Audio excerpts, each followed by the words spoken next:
En la sesión anterior hemos visto lo que se llama la teoría del realismo en ciencias sociales y comienzo de la sociología, y ahí hemos visto al autor más famoso, Nicolás Maquiavelo,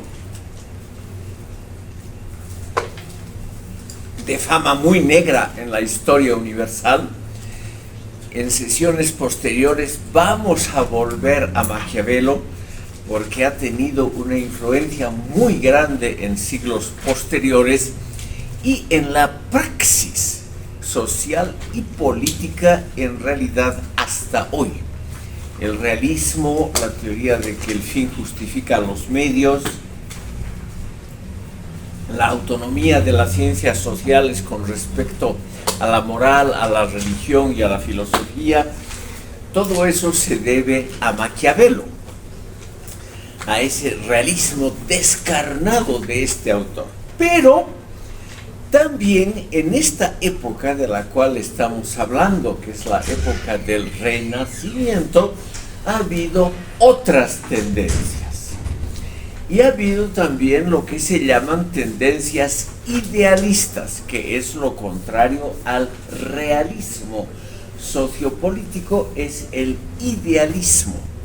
Es decir, el dirigir nuestros esfuerzos sociales y también intelectuales en pos de ideales, de ideas que nos parecen óptimas, que no son realidad, pero que deberían serlo. Los realistas parten del estudio de lo que es, los idealistas de lo que debería ser. Esta diferencia, estimado público, es fundamental en las ciencias sociales.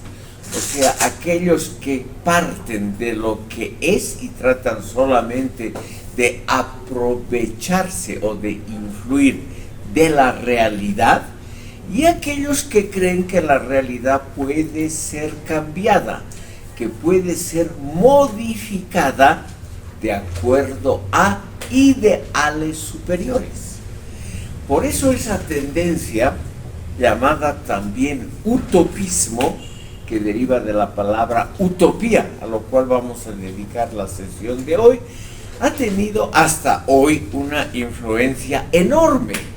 Piensen ustedes en todos los movimientos socialistas, todos los revolucionarios que no están contentos con la realidad y que quieren un mundo mejor, un orden social superior al existente.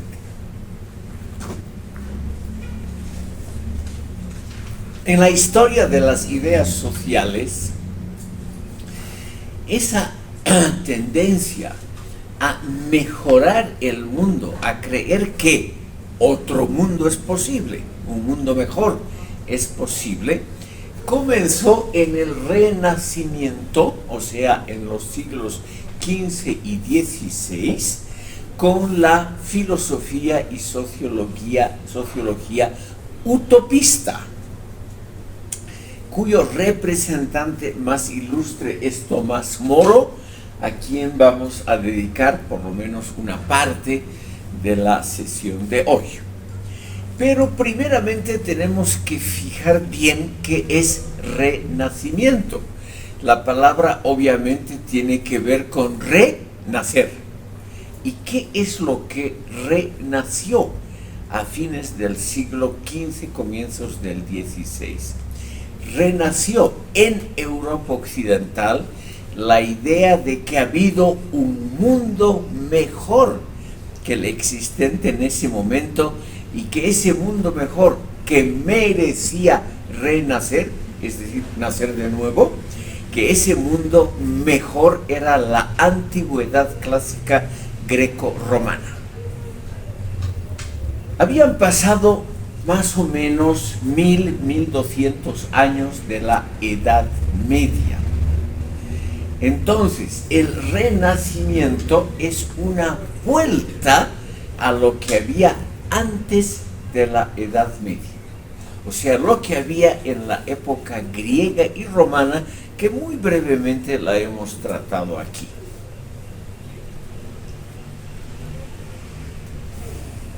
¿Por qué esa edad antigua, ese mundo grecolatino tenía tanto prestigio? De modo que los pensadores más ilustres se dedicaron a revivir, por lo menos en la teoría, a revivir ese mundo, a hacer renacer ese mundo greco-latino. Porque había la idea, a fines de la Edad Media, de que ese mundo greco-latino había sido más humanista, racionalista, y habían habido progresos científicos y tecnológicos que valía la pena recuperar. Es una posición, estimado público, muy interesante.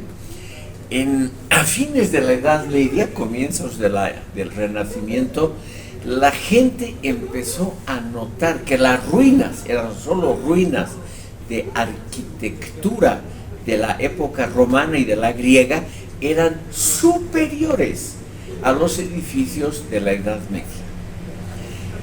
En el campo de la arquitectura está claro, es decir, esas ruinas que todavía estaban en pie en Roma, el Coliseo Romano, en Atenas, la Acrópolis, etc. La gente culta empezó a decir: estos antiguos, hace más de 1000 o 1500 años, construían cosas mejores que nosotros, más bellas, más elegantes, más grandes y más funcionales. Entonces la gente empezó a darse cuenta de que ese mundo que había periclitado, es decir, que se había hundido, ese mundo grecolatino, tenía también mucho que enseñar, no solo en el campo del arte, sino también en el campo de la teoría social.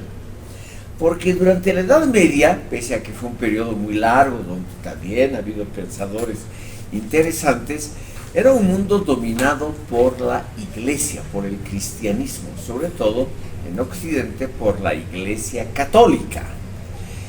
Y la gente culta empezó a notar que el mundo ya no se podía regir por las enseñanzas de la Iglesia y del Evangelio, que había que acudir a otra fuente del saber, del pensamiento, de ideas cómo organizar el mundo, y que eso tenía que ser organizado por la razón.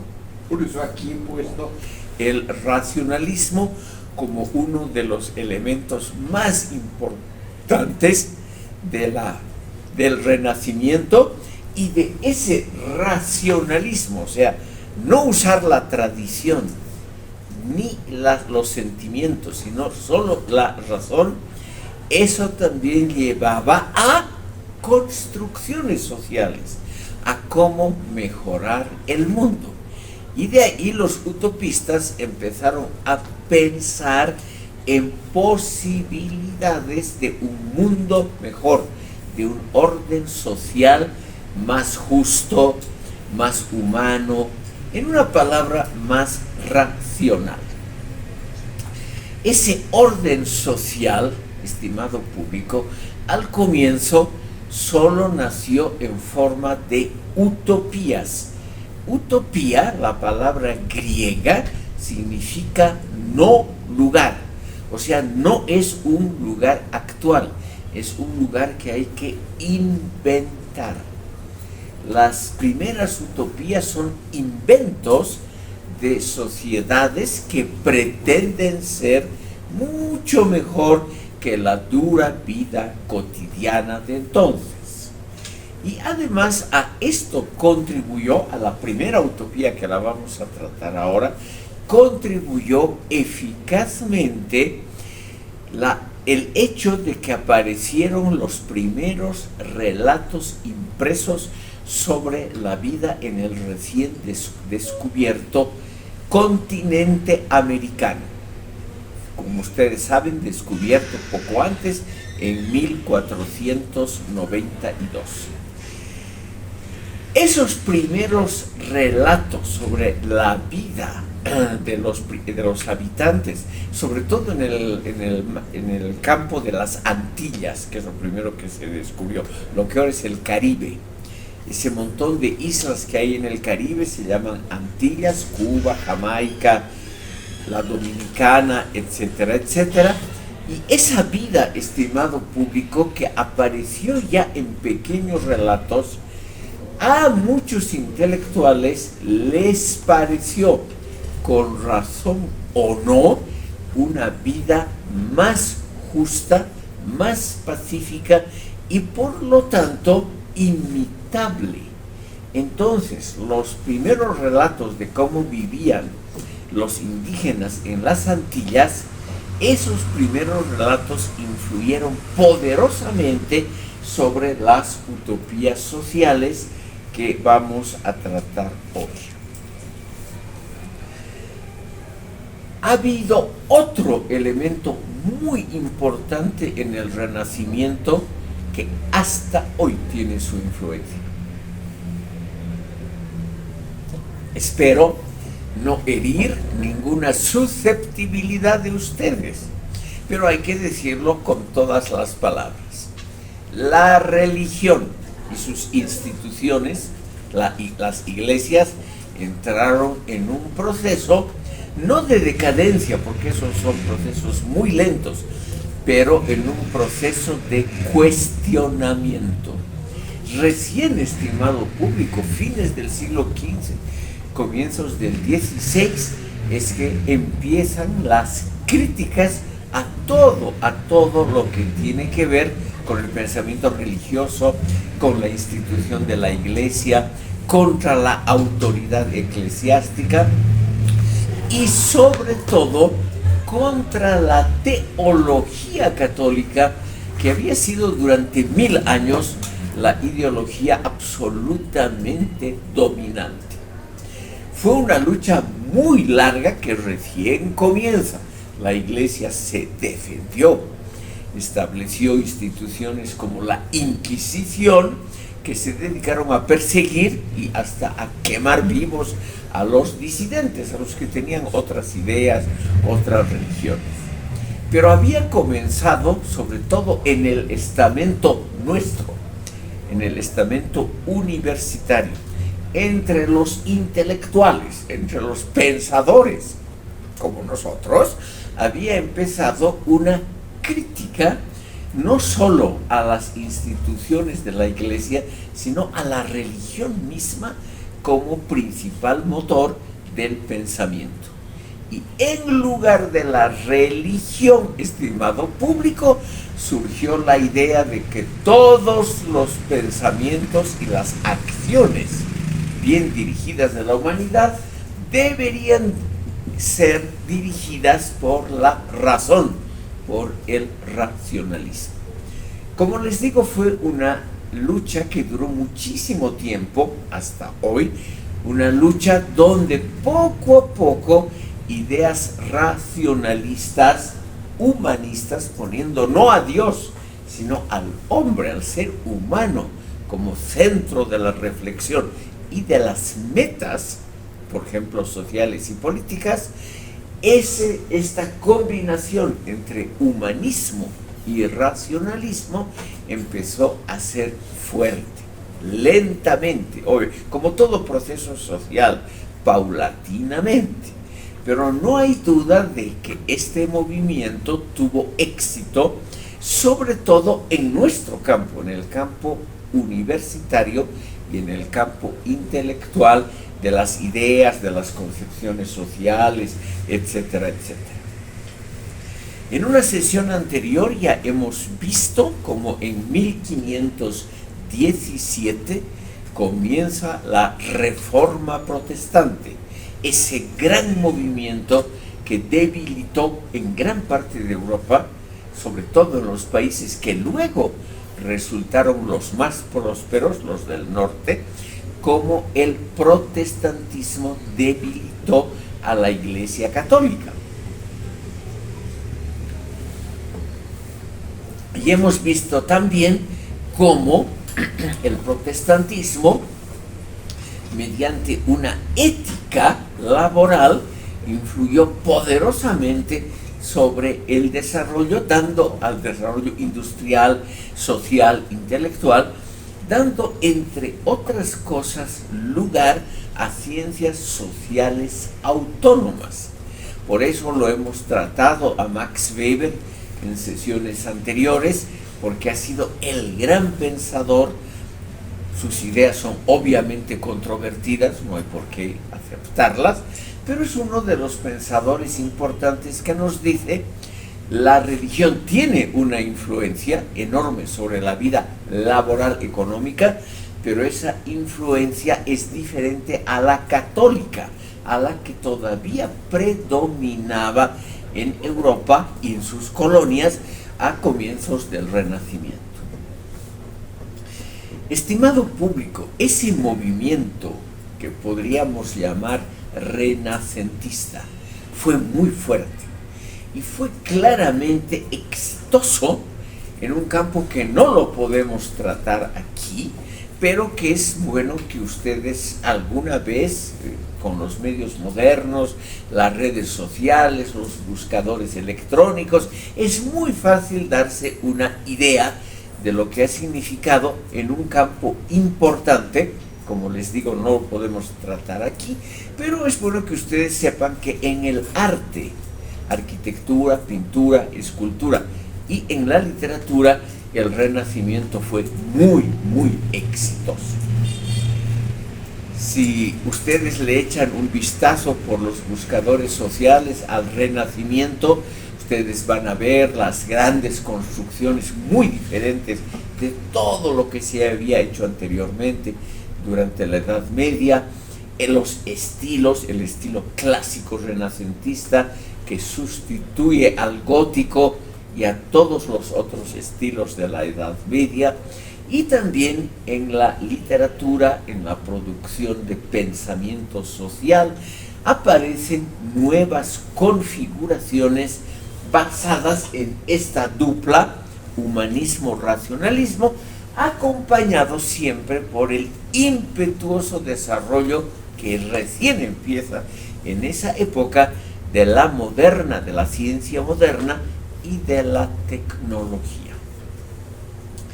Es en esa época, estimados oyentes, que se empiezan a mejorar todas las tecnologías.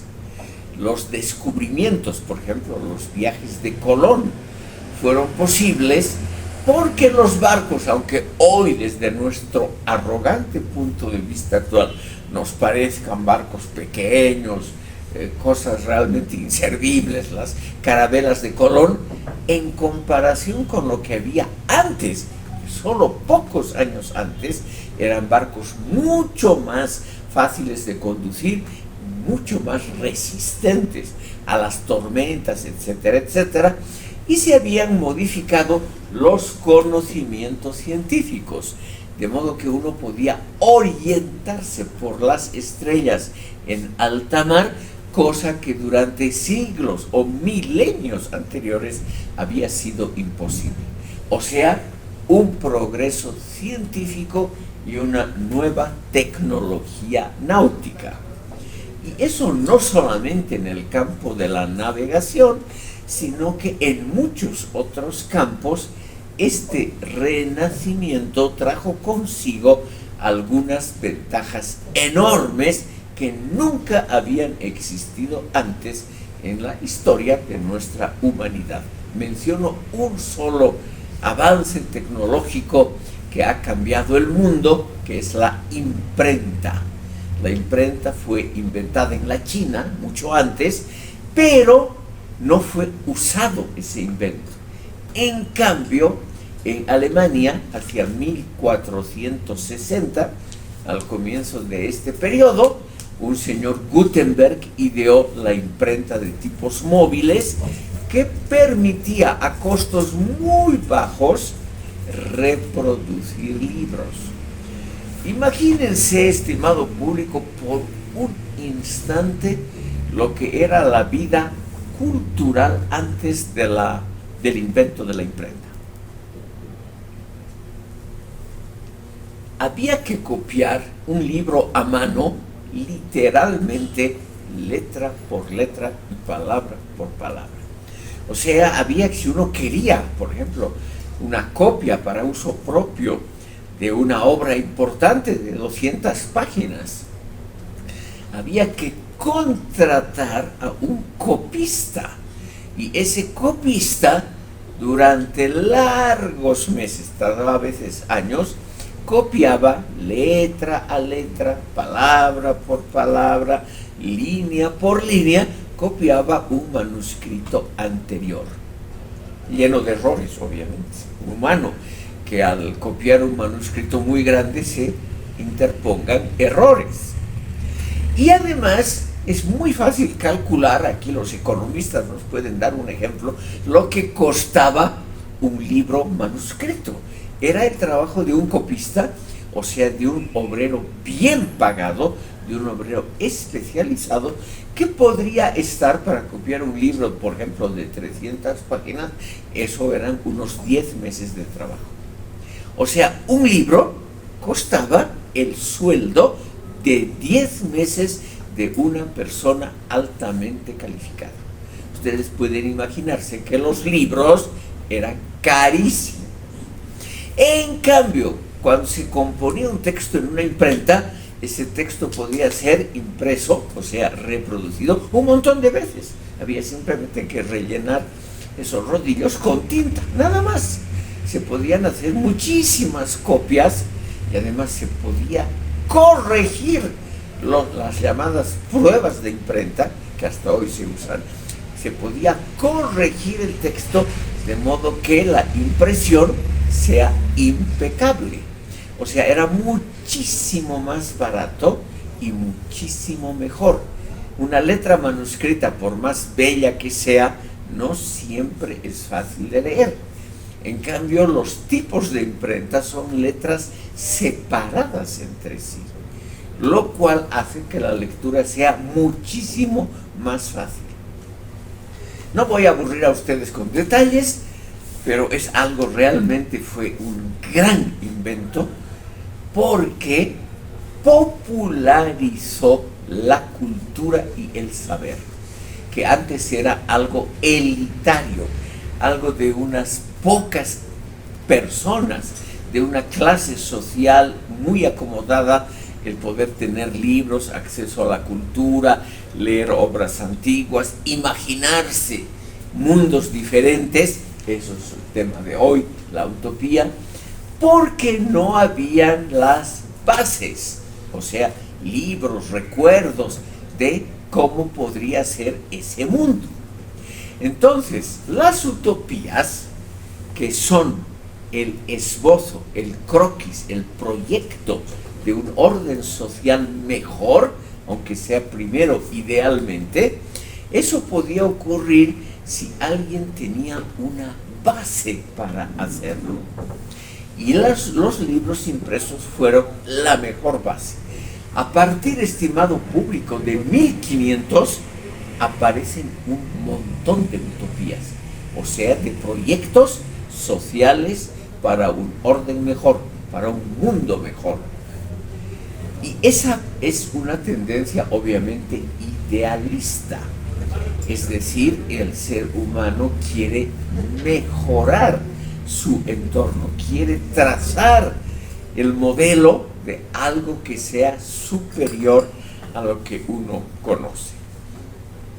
Y como lo que uno conocía en esos siglos era un mundo difícil de imaginarse hoy entre chicos jóvenes como ustedes, un mundo realmente impregnado por el pensamiento religioso y por las enseñanzas y prescripciones de la Iglesia, ese mundo tenía que ser naturalmente una contraposición al pensamiento religioso. Todos los utopistas, vamos a ver sobre todo al primero y el más importante, Tomás Moro, todos los utopistas, estimado público, han sido personas que tenían conflictos con la Iglesia y que han organizado, por lo menos en el pensamiento, un orden social mejor muy diferente al que había en la Edad Media y el que había sido santificado, legitimado por la Iglesia. Totalmente diferente. Un último punto antes de entrar a la primera utopía, estimado público.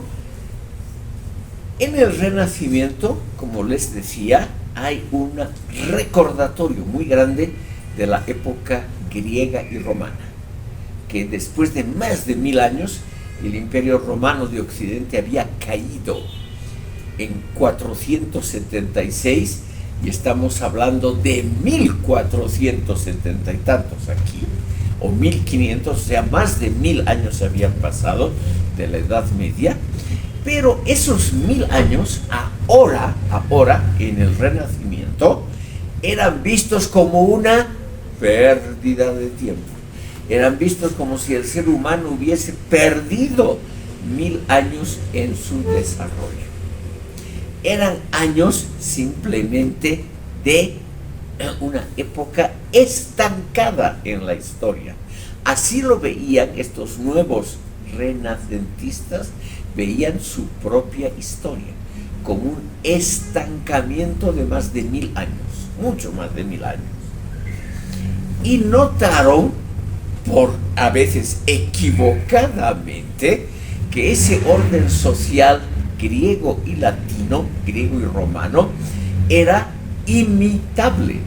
O sea que había cosas como la democracia ateniense, que hemos tratado brevemente, o como la constitución del Imperio Romano, que era muy avanzada para su época, que había cosas que había que repetir, había que volver a esos modelos.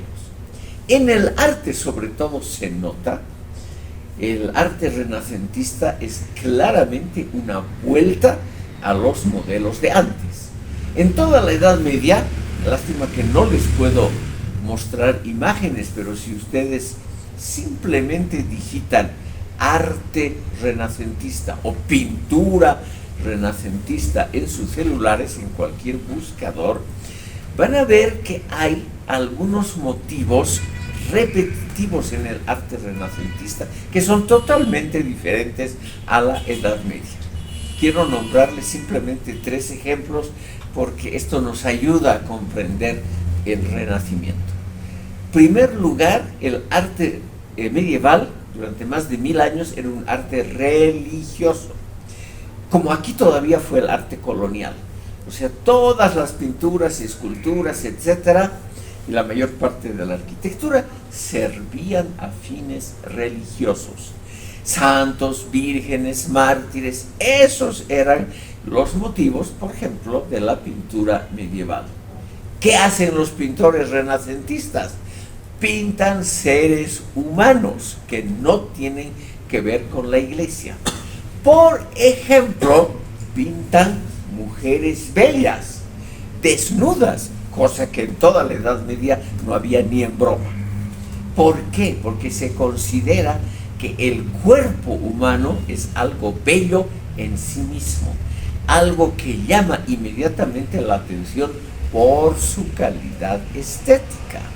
Entonces, esa es una de las tendencias, es poner al ser humano en el centro de la producción artística. Lo otro, estimado público, es construir modelos, por ejemplo, arquitectónicos, que ya no tienen que ver con la iglesia, sino que tienen que ver con la vida cotidiana, mercados, palacios, o sea, construcciones civiles no eclesiásticas. Lo mismo en el arte. Y el tercer motivo, que es el que va a gustar a ustedes, es un redescubrimiento de las relaciones libres, no dictadas por conveniencias sociales, entre el hombre y la mujer. Es decir, un renacimiento, por ejemplo, del amor libremente expresado y naturalmente idealizado. El Renacimiento realmente es un canto al amor, a las relaciones libres, y no a los matrimonios forzados, a las costumbres muy, muy autoritarias que habían permeado toda la Edad Media. Esos son los elementos, estimado público, entre los que sale la utopía, entre los que se desarrolla la utopía. Permítanme muy brevemente que les cuente algunos datos biográficos del primer utopista, Tomás Moro, porque eso nos puede muy claramente ayudar a comprender cómo se desarrolló la Edad Media. Tenemos a este pensador inglés llamado Tomás Moro. Tomás Moro, estimado público, vivió entre los siglos XV y XVI y fue un jurista, como ustedes. O sea, no era alguien que venía del campo filosófico o del campo eclesiástico, era un jurista que hizo una brillante carrera en las instituciones estatales. No era un miembro es un inglés, o sea, la vida de Tomás Moro se realizó totalmente en Inglaterra, en la Inglaterra de los siglos XV y XVI. Tomás Moro estudió Derecho, estuvo empleado en cargos cada vez más altos, primero en el campo estrictamente jurídico, en juzgados, y luego pasó al campo político, lo cual fue su perdición, pero hay que ver la vida de él para comprender por qué fue su perdición, pero al mismo tiempo fue un campo donde él adquirió muchísimos conocimientos que le sirvieron para su utopía. Estimado público, ¿qué es lo que hace Tomás Moro? Hace una carrera política y llega al puesto más alto inmediatamente por abajo del de rey. El rey era una posición hereditaria, o sea, eso no podía ser puesto a consideración del público, eso estaba totalmente vedado para el ciudadano normal, pero el ser lo que ahora se llama en Gran Bretaña el primer ministro, que en la época de Moro se llamaba Lord Canciller, eso era el jefe del gobierno. Él llegó a ese puesto y es uno de los primeros gobernantes que llegan arriba por méritos propios intelectuales, no por conexiones, amistades, por pertenecer a una de las grandes familias feudales, nada de eso, o por ser muy rico, nada de eso. Llega por méritos intelectuales al puesto más alto al que se podía acceder en la Inglaterra de esta época. Llega, estimado público, a ser, como les digo, canciller en la época de Enrique VIII. Ustedes pueden digitar también muy fácilmente Enrique VIII, es un rey, es uno de los grandes reyes de Inglaterra. Hasta hoy es considerado uno de los constructores de esa potencia que fue Inglaterra, es decir, es un héroe nacional hasta hoy. También muy conocido, lamentablemente, por sus muchas mujeres. Enrique VIII se casó 8 veces y algunas de esas mujeres las hizo decapitar. Les cortó la cabeza después de un breve proceso, por adulterio, por traición, por cualquier otra cosa, para volver a casarse, porque él buscaba un heredero varón. Y la ironía del destino es que él no tuvo solamente un hijo que reinó muy poco, un chico enfermizo, y no tuvo el heredero varón que él siempre buscaba. Y él fue, con el interregno de ese chico que duró muy poco, él fue sucedido por una gran mujer, Isabel I, que es otra de las grandes heroínas de la historia inglesa. Fue la gran reina la que consolidó el poder como una gran potencia y también la gran protectora de las letras y de las artes. Fue la protectora de Shakespeare, o sea, una gran mujer, Isabel I, la hija de Enrique VIII. Pero, estimado público, y aquí viene cómo es la vida normal, donde se entrecruzan problemas políticos, tendencias intelectuales y asuntos de la vida cotidiana, como es la vida en general, que se entremezclan. Tomás Moro era, a pesar de su distancia con la Iglesia Católica, era todavía un creyente de que el Papa era la representación de la verdad, de la sucesión apostólica, o sea, de la sucesión de San Pedro, y que había que obedecer al Papa. El Papa, o los papas de entonces, son varios, se habían negado, estimado público, negado a conceder el divorcio. En esa época no existía divorcio, pero la gente rica, y sobre todo los monarcas, mediante contribuciones, ya se imaginan ustedes de qué tipo, podían obtener del Papa, no el divorcio, pero la anulación del matrimonio. A veces con razones jurídicas completamente ridículas, pero eso bastaba si había una ayudita de por medio para que el Papa diga: ese matrimonio fue nulo de pleno derecho y por lo tanto tú puedes volver a casarte.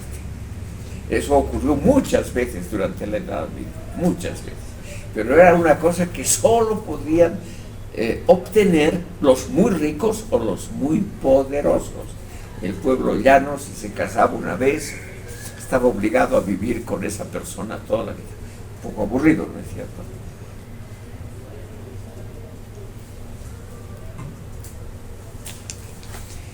Enrique VIII tuvo la mala suerte de que los papas estaban bajo la influencia de un rey y emperador, Carlos V, rey de España y emperador de Alemania, extremadamente poderoso y un católico recalcitrante. Y él influyó para que ningún papa le dé el divorcio, la anulación del matrimonio a este rey Enrique VIII. Entonces, ¿qué hizo Enrique VIII? Por esa razón, para poder volver a casarse, es que él dividió la iglesia. Él se separó de la iglesia católica y fundó la iglesia anglicana, que existe hasta hoy, que es la iglesia oficial de la Gran Bretaña hasta hoy. La iglesia anglicana, que es muy similar a la católica, no hay grandes diferencias. Y esta iglesia anglicana, eso sí, tiene un jefe. Y aquí vienen las curiosidades de la historia. El jefe de la iglesia anglicana es siempre el monarca de turno. Imagínense ustedes, que me imagino, pudiendo equivocarme, que pertenecen culturalmente al ámbito católico, imagínense ustedes un jefe de la iglesia que sea un laico, además un hombre poderoso, un rey. La iglesia anglicana, el jefe es el monarca. Esa es la especialidad británica. Y eso es hecho a propósito para controlar a la iglesia, que durante muchísimos siglos fue el instrumento más eficaz para domesticar a la gente, para tener a la gente tranquila, para que la gente obedezca reglas sociales o también órdenes políticas. Entonces, estimado público, aquí tenemos en la Gran Bretaña, paralelamente a la reforma protestante de Lutero, que ya le hemos tratado, tenemos otro tipo de reforma, una reforma que viene de arriba, el propio rey, sin consultar a nadie. En esas épocas no había algo así como una consulta popular, un plebiscito, nada de eso. La voluntad del rey hace que todo el pueblo británico, todo el pueblo, se convierta del catolicismo a la iglesia anglicana. Qué belleza, ¿no es cierto, chicos? A ver, imagínense ustedes como gobernantes que deciden crear su propia iglesia y ustedes mismos se ponen como jefes, como cabeza de esa iglesia, de esa enorme institución que en siglos anteriores dominaba toda la vida educativa, cultural, moral de un país. Es lo que hizo Enrique VIII. Pero su primer ministro, su Lord Canciller, Tomás Moro, no quiso, por razones morales, por principios éticos, no quiso apoyar al rey. O sea, cuando el rey le dijo, tienes que apoyar, que yo voy a convertirme en el jefe de la iglesia, que esta iglesia se va a llamar la iglesia anglicana, y tienes que renunciar a tu catolicismo, él, por razones éticas, no quiso. Entonces fue destituido, encarcelado, juzgado y ejecutado. Le cortaron la cabeza simplemente porque era un tipo de ideas éticas serias que no quiso, por razones políticas o por simple conveniencia, no quiso salvar su vida. Entonces aquí tenemos un ejemplo de una actitud ética que se contrapone a Maquiavelo, lo que hemos visto en la sesión anterior, se contrapone completamente. O sea, él pone, Tomás Moro, los principios éticos por encima de cualquier conveniencia política o simplemente cualquier conveniencia de tipo práctico. Llamo práctico en este caso, estimado público, porque significa salvar la vida. Entre salvar la vida y permanecer fiel a su ideal, Moro, un ejemplo para todos nosotros, Moro permaneció fiel a sus principios. Por lo tanto, fue detenido, juzgado y condenado, y él aceptó tranquilamente la condena porque estaba en paz con su propia alma. Esa es la vida política de Tomás Moro. Ahora vamos a entrar, estimado público, a la utopía. Por las dudas, aquí les pongo unos datos vitales, siempre ayudan a comprender a una persona.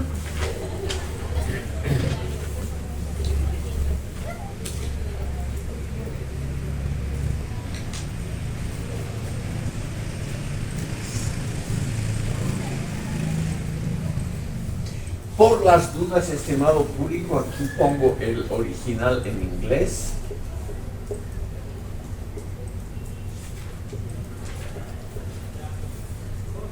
Es muy parecido a la forma castellanizada. Moro, muy parecido a lo que hay. Y la obra está, estimado público, la Utopía, ha sido publicada en 1516. O sea, mucho antes de que él tenga esa carrera política y mucho antes de que él tenga problemas con el rey. Se trata de una persona con una amplia experiencia en el campo jurídico y político. Antes de ser primer ministro, antes de ser Lord Canciller de Inglaterra, él fue embajador, tuvo muchos cargos importantes, varios tratados muy serios entre Inglaterra, Francia y España fueron negociados por él. Y al mismo tiempo, Tomás Moro cultivó amistades intelectuales con los hombres más famosos de su época. Tal vez si ustedes digitan en un buscador electrónico Erasmo de Rotterdam u otras personalidades, realmente él, Tomás Moro, estaba conectado con la crema, absoluta crema de la intelectualidad de la Europa occidental de su época. Entonces, teniendo puestos cada vez más importantes, ¿qué es lo que él notó? Él notó que la estructura social y política de Inglaterra era injusta en términos intelectuales racionalistas. O sea, el hecho de que existan clases sociales muy marcadas, que existan privilegios increíbles en esa época, todo aquello le pareció muy injusto. Tenemos en una palabra a una especie de revolucionario. Eso sí, un hombre muy religioso. Él nunca quiso salirse de la Iglesia Católica, y como murió por la Iglesia Católica, mucho después él ha sido declarado santo de la Iglesia Católica. Ahora es Santo Tomás Moro. Como ven, una carrera muy, muy interesante. En 1516, él publica una obra que se llama simplemente Utopía. Él ha inventado esa palabra, utopía, y, estimado público, él ha dado el nombre a todo el género literario, porque además de esta utopía han aparecido muchas otras a lo largo de la historia de la humanidad, muchas utopías. Vamos a ver sobre todo esta, la primera, que se llama simplemente Utopía, de 1516, porque todas las otras de alguna manera reiteran los puntos principales de la obra de Tomás Moro.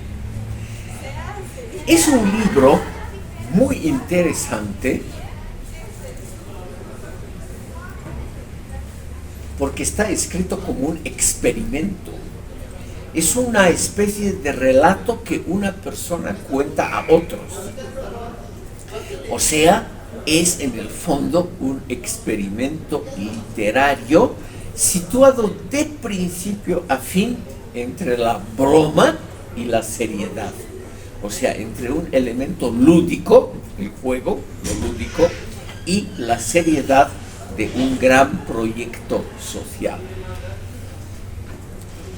Ahora, estimado público, ¿por qué es importante?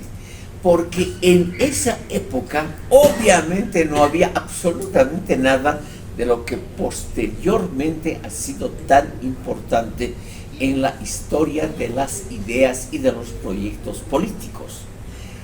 No había ningún texto socialista en esas épocas, no había ningún texto revolucionario, no había ninguna idea revolucionaria de cambiar el mundo, salvo unos pocos excéntricos religiosos.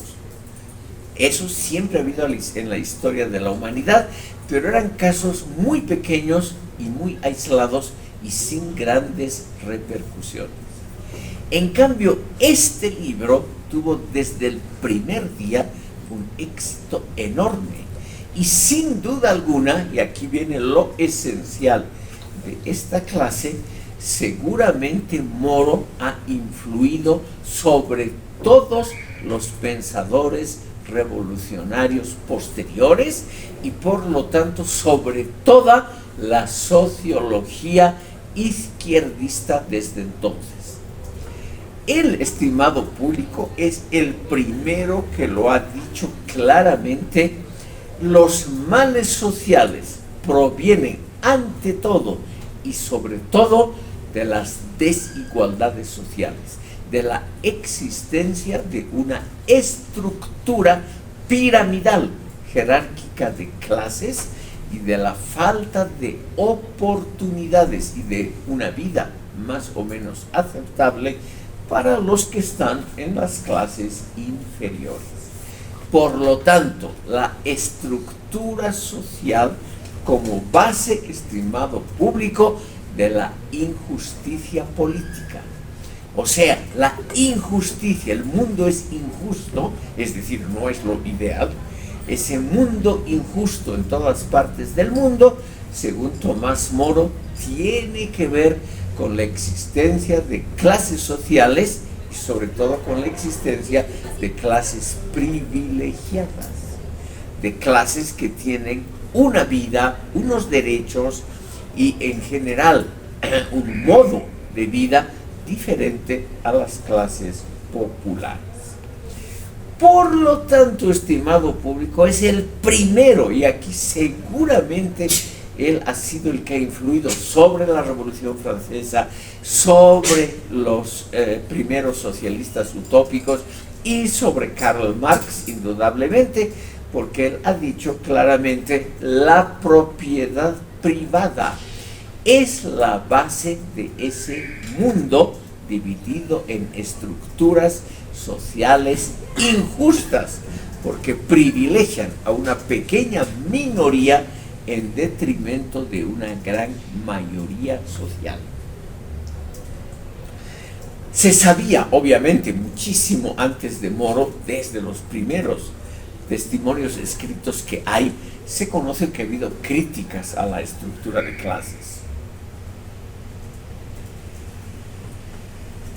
En los testimonios más antiguos de la humanidad ya hay quejas sobre la injusticia que es tener a una clase pequeña y privilegiada en contraposición a clases subalternas que lo único que tienen que hacer es trabajar para los otros.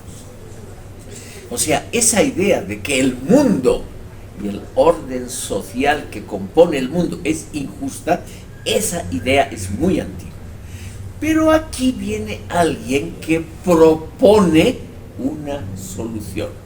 La solución es la utopía, el orden ideal. Y ese orden ideal está descrito en esta obra de 1516 de la siguiente manera. Estimado público, no existe propiedad privada sobre los medios de producción. En una palabra, todo es de todos, cosa que obviamente choca contra los intereses de mucha gente.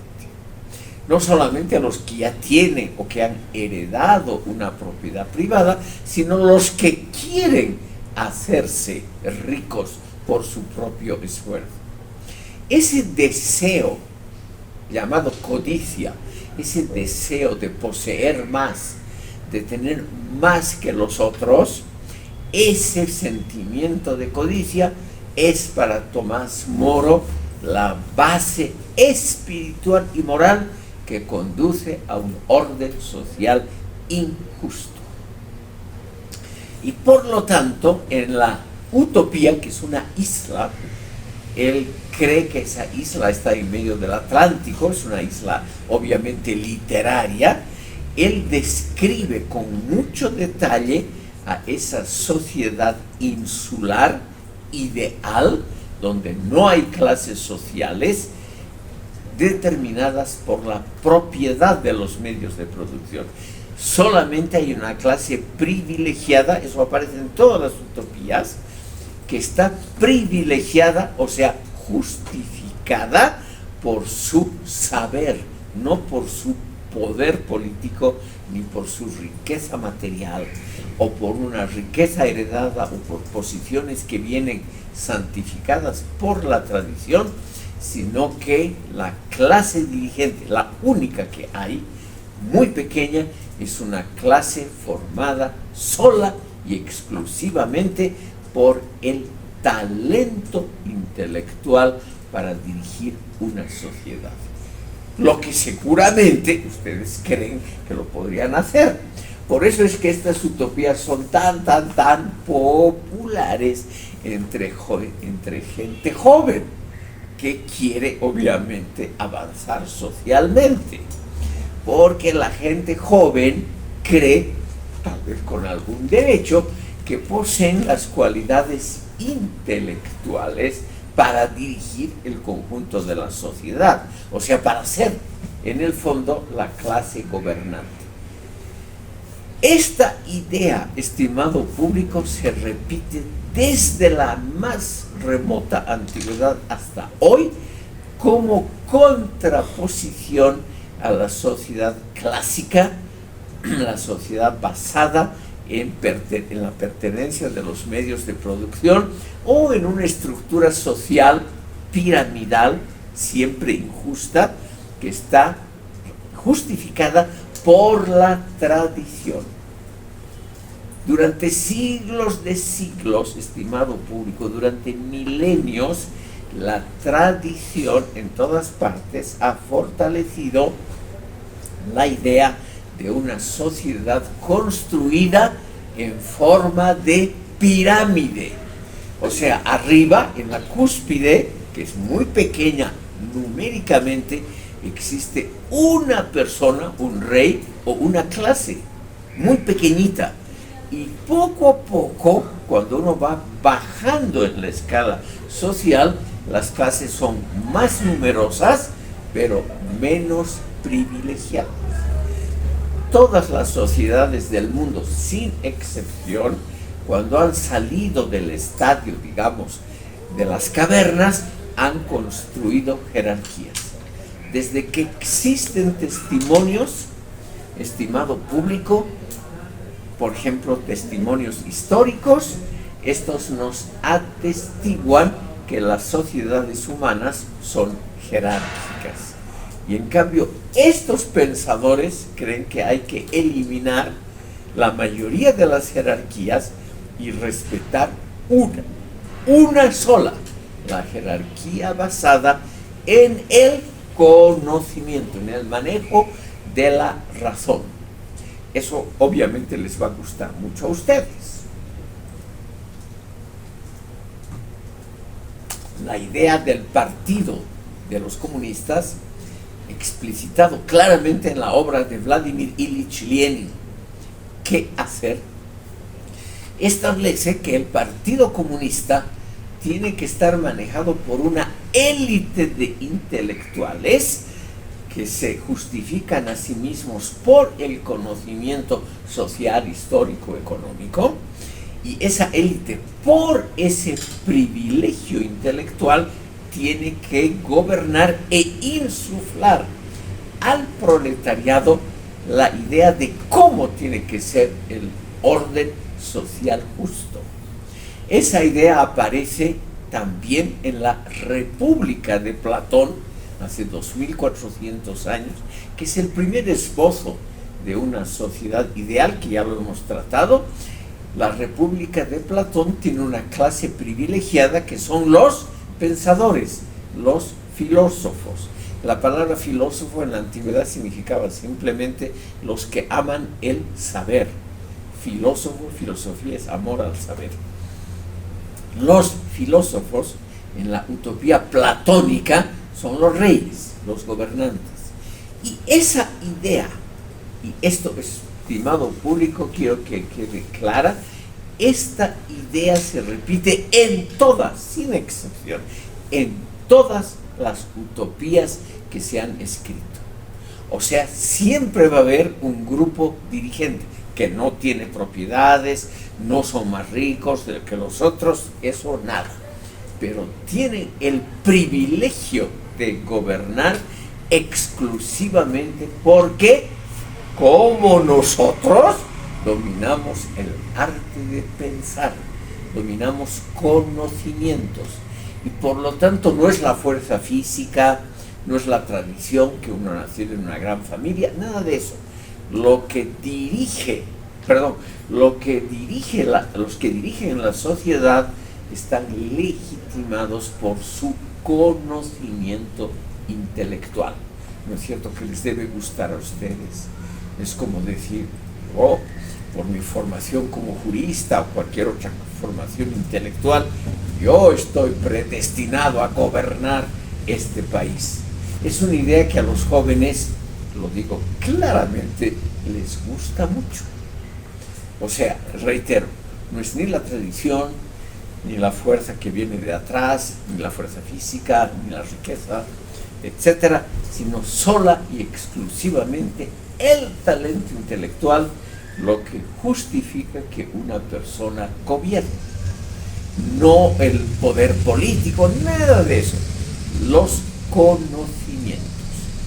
Es una idea, como les digo, no me canso de repetir porque es lo básico, una idea extraordinariamente popular a lo largo de toda la historia universal. Entonces, tenemos el elemento principal de la utopía de Tomás Moro.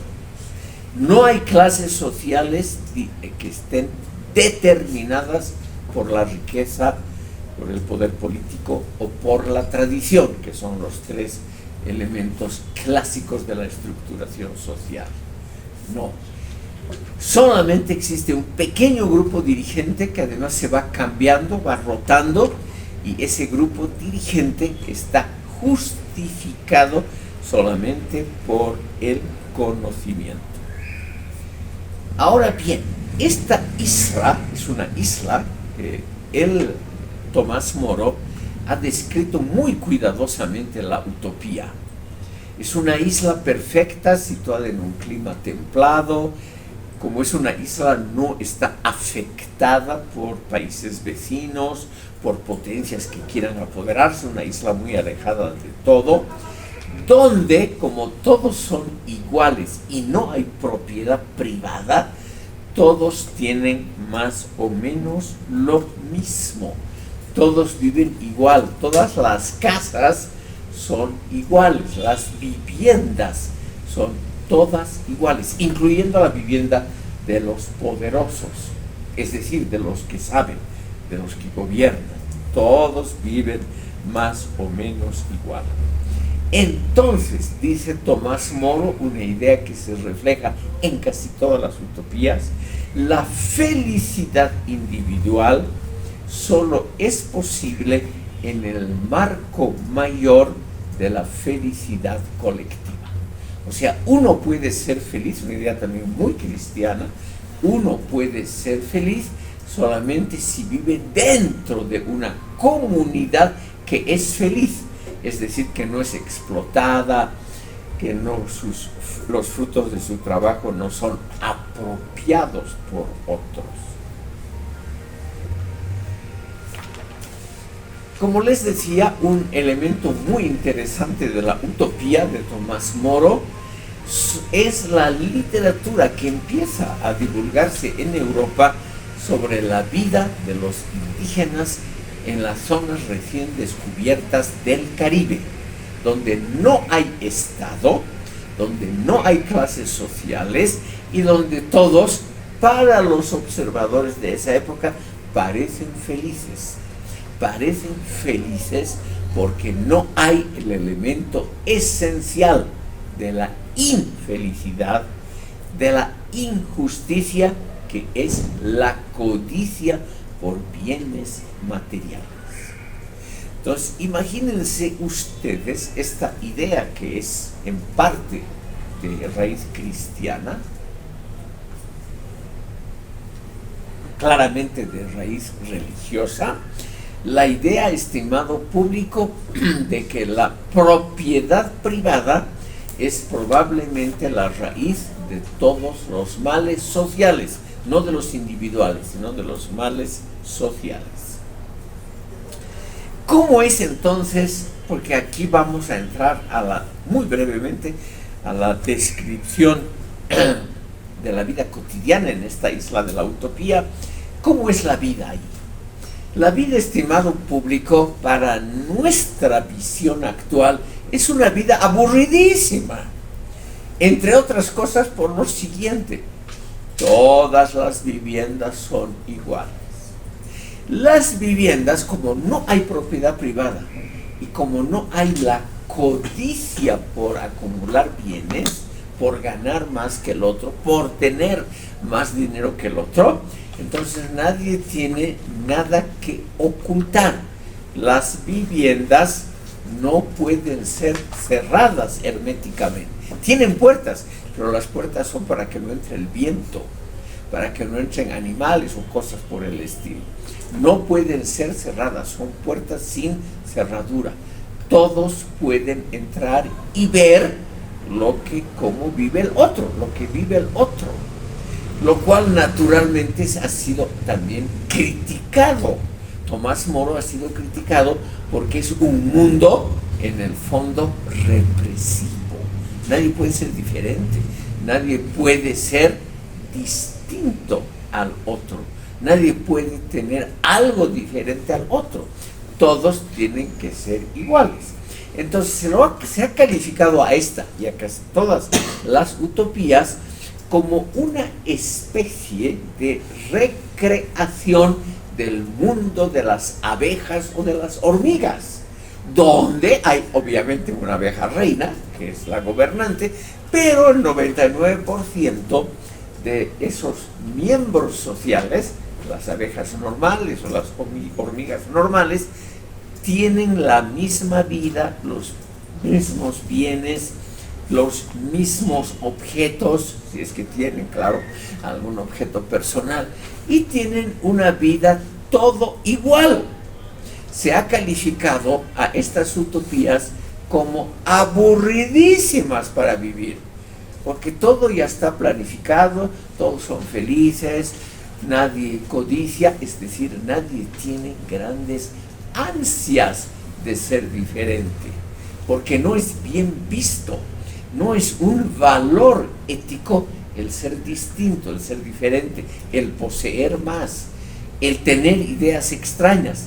Entonces es una vida en el fondo como en un campo de concentración. Eso se ha criticado a todas las utopías, o sea que son elementos colectivistas, unificadores de la vida social, donde no hay y no son bien vistas las diferencias, y donde todos los seres humanos están felices y contentos porque no conocen algo diferente y porque no se imaginan algo diferente. Entonces, en esta utopía de Tomás Moro, estimado público, casi todos cultivan la tierra, o sea, casi todos trabajan por el sustento cotidiano, por la producción de alimentos. Es el oficio absolutamente dominante, la agricultura. Pero al mismo tiempo, después de que se ha puesto el sol y que ya no se puede trabajar la tierra, todos los habitantes son, incluyendo a las mujeres, son artesanos. Todos trabajan, no obligadamente, sino de su fuero interno. Todos trabajan en la fabricación de telas, de vestimentas, de cerámica, es decir, en las ocupaciones elementales de la vida. En la utopía de Tomás Moro no hay artistas, no hay escritores, no hay profesores y no hay universidades, porque son superfluos. Como es una vida donde no hay problemas jurídicos, nadie hace juicio al otro por posesión de bienes, por reclamos, todos son felices, todos son buenitos, en una palabra, entonces no hay lugar para los juristas. Y esto está escrito por un eximio jurista de su época, para que vean ustedes que él tenía una opinión muy crítica de su propia profesión. No hay juristas, no hay juzgados, no hay poder judicial, no hay nada de eso. Todos son felices porque trabajan todo el día, de sol a sol en el campo y luego en la artesanía, y por lo tanto, al trabajar intensamente, al crear su propio sustento, sus propias vestimentas, su propia industria textil, no tienen tiempo para pensar en ser mejores, en codiciar, en ser distintos. Uno siempre confecciona lo que usa, o sea, uno hace su propia cerámica, uno hace las herramientas elementales de la vida. Nadie puede permanecer ocioso. Este es uno de los principios de la utopía de Tomás Moro. Nadie puede permanecer sin trabajar. Y otro rasgo colectivista es que las comidas son en conjunto. Nadie puede comer solo, sino que se come, se desayuna, se almuerza, se cena, siempre en comedores colectivos, en grandes aulas. Imagínense ustedes esa vida. Y durante, lo cual puede ser un poquito aburrido, lo que pasa durante los almuerzos, eso se parece mucho a un convento, un monasterio clásico de la Iglesia Católica. Durante las comidas, alguien lee textos edificantes, o sea, textos educativos a los otros. O sea, uno come a la vista de todos, todos tienen los mismos gustos, nadie puede decir esto no me gusta, tengo un gusto especial, no me gustan las verduras, odio la sopa, nada de eso, estimado Julio, todos más o menos iguales.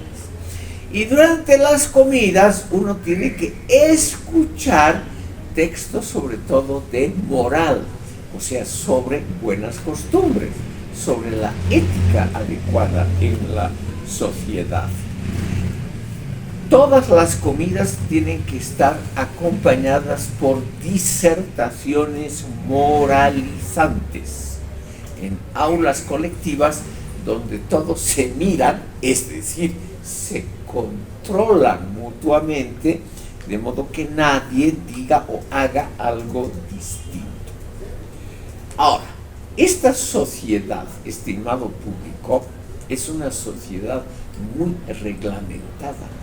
Por ejemplo, nadie puede salir de su entorno sin un permiso especial de esas pocas autoridades que hay. No hay, como les decía, abogados porque no hay juicio, pero hay castigos durísimos por los pocos pecados que uno puede cometer. Y el pecado que más preocupa a Tomás Moro es el adulterio. Para eso hay castigos muy duros, tanto para hombres como para mujeres. No hay pobreza, pero tampoco hay riqueza. La propiedad privada ha sido abolida. Uno recibe su vivienda por una designación, por una orden de las autoridades. Y lo que no va a gustar a ustedes, uno se casa con la persona que la autoridad designa. La autoridad, todas las utopías en eso es muy parecido. La autoridad designa al cónyuge seguramente por principios. El fuerte tiene que tiene que compartir su vida con la débil para que el resultado sea el denominador común. El que tiene alguna habilidad tiene que casarse con la persona que no tiene ninguna habilidad para que el resultado sea el promedio. O sea, ¿qué es lo positivo de la utopía? Lo positivo es el promedio, la igualdad, el hecho de que todos sean más o menos iguales y sobre todo que nadie sobresalga, salvo los muy inteligentes que automáticamente son los que forman el pequeño gobierno de la isla de Utopía. Tomás Moro, eso se le ha criticado desde el comienzo, no explica cómo se eligen las autoridades. En la República de Platón tampoco se especifica cómo se elige o cómo se nombran, cómo se determinan las autoridades. Las dos utopías, la de Platón y la de Moro, en eso son muy parecidas. Se dice solamente los más inteligentes, o sea, los filósofos, los que conocen, son los destinados a gobernar. Estimado público, esta obra ha sido de una influencia muy grande, en primer lugar porque está muy bien escrita, es un trozo clásico de literatura inglesa, y sobre todo porque aquí un gobernante, como les digo, llegó a ser Lord Canciller, primer ministro de Inglaterra, una persona con autoridad. En esa época había muy pocos primeros ministros, o sea, era realmente un personaje de una enorme autoridad intelectual en Europa Occidental. Un primer ministro escribe una obra que es leída en toda Europa y que conforma, estimado público, tres principios de lo que podríamos llamar la ciencia social posterior. Por eso es la enorme importancia intelectual que ha tenido esta obra. Y esos tres principios, que luego son propagados por muchos partidos de izquierda, por muchas tendencias, esos tres principios son abolición de la propiedad privada, gobernantes solo los inteligentes, y tercero, erradicación de toda forma de distinción y codicia. O sea, el establecimiento en el fondo de un orden social similar de alguna manera al que tienen las hormigas y las abejas.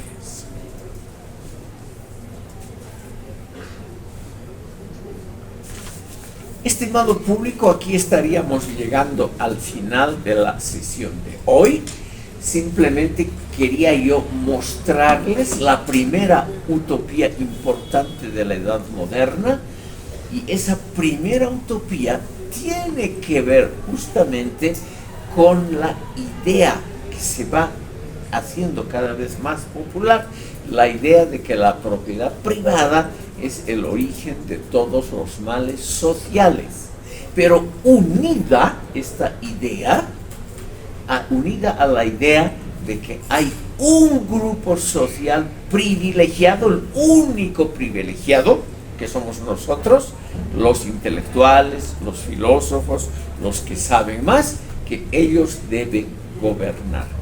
Esa idea se repite muy a menudo en la historia universal y termina con la utopía marxista y la praxis leninista que ha habido durante el siglo XX. En la próxima sesión, en forma muy rápida, vamos a ver otras utopías sociales hasta llegar, estimado público, a las utopías de los siglos XIX y XX, que me imagino que es lo que va a interesar más a ustedes, porque esas utopías son la base, en el fondo, de muchas teorías sociológicas importantes.